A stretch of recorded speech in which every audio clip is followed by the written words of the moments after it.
पानीपत के बाद की जंग।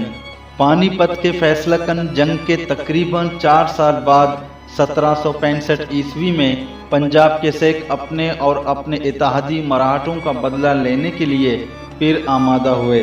सिखों ने 70,000 के एक कसीर तादाद लश्कर के साथ किला छंदाला पर, जो अमृतसर से 14 मील के फासले पर वाक़िया है, हमला करके कब्जा कर लिया। सिखों ने डेरा गाजी खान समेत कई इलाकों के मुजाफात को भी ताक व ताराज किया, यानी बर्बाद कर दिया। मीर नसीर खान नूरी ने अहमद शाह अब्दाली को सिखों के खिलाफ अमदाद के लिए खत लिखा।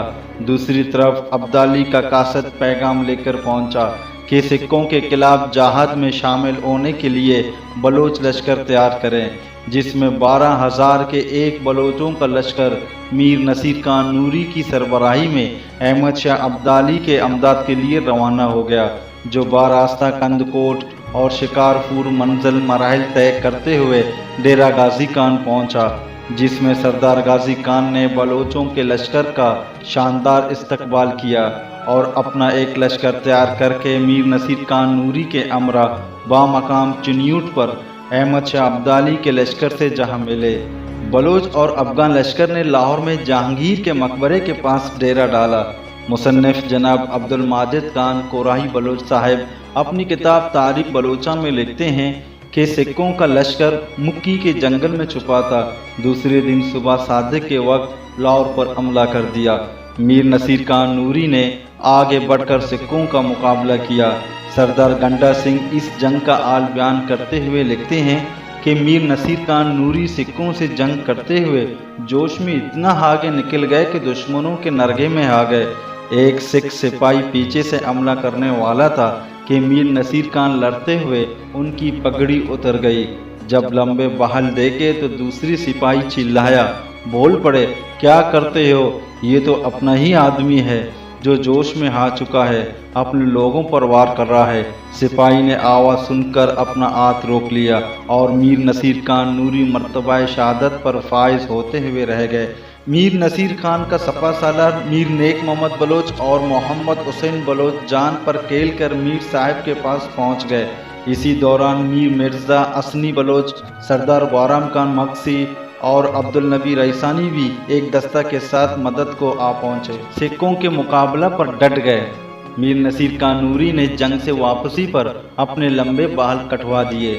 आपने फरमाया, बालों की वजह से शहादत का मकाम हासिल करते करते रह गया। मुसन्निफ जनाब सादिक अली अपनी किताब तारीख बलोचान हिंद में लिखते हैं, 1716 ईस्वी में 1000 सिखों के साथ मुगलों का असीर हुआ, जिस पे पंजाब, सरन, बगवाड़ा, बनूड़ और कई मकामात पर बड़ी लूट कसूट मची और कत्ल व गारत गिरी का बाजार गर्म हुआ। मुगलों और सिखों के दरमियान लड़ाइयाँ होती गई। आखिरकार मुगलों का जवाल का सूरज तुलू हुआ। मुगलों के जवाल के बाद जब हिंदुस्तान में बरतानवी हुकूमत का सूरज उभर रहा था, पंजाब में सिखों ने चूटी चूटी रियासतें कायम कर ली थी। सिखों ने लाहौर समेत पंजाब में रंजीत सिंह की सरबराही में खालिसा हुकूमत कायम की। सिखों के दिल में बलोचों से इंतकाम की आग दहक रही थी। कमर सिंह ने पुराना सतगरा से बड़ी ईंटों और पत्थरों से नया सतगरा आबाद किया। इस हवाले से नूर अहमद फरीदी लिखते हैं कि ओकाड़ा से अम्बाला तक जितने कुएं और मकानात तामीर हुए, सब में इसी शहर की ईंटें इस्तेमाल हुई और सड़क भी इसी ईंटों से तामीर किया गया। चाकिर आजम के मकबरे को शहीद करके कमर सिंह ने अपना महल बनवाया। मीर चाकिर के और दूसरी कब्रों को मिट्टी में दबाकर उनके गर्द बुर्ज बनवाया, जो उसके महल का हिस्सा था। लेकिन ये जगह नवाब मीर चाकिर खान से पहचान जाती रही। क़याम पाकिस्तान के बाद 1955 ईस्वी में मुल्तान में बलोच सरदारों का इज्तिमा हुआ, जो बलोचों को एक प्लेटफार्म पर इकट्ठा करने का संग बुनियाद रखा गया।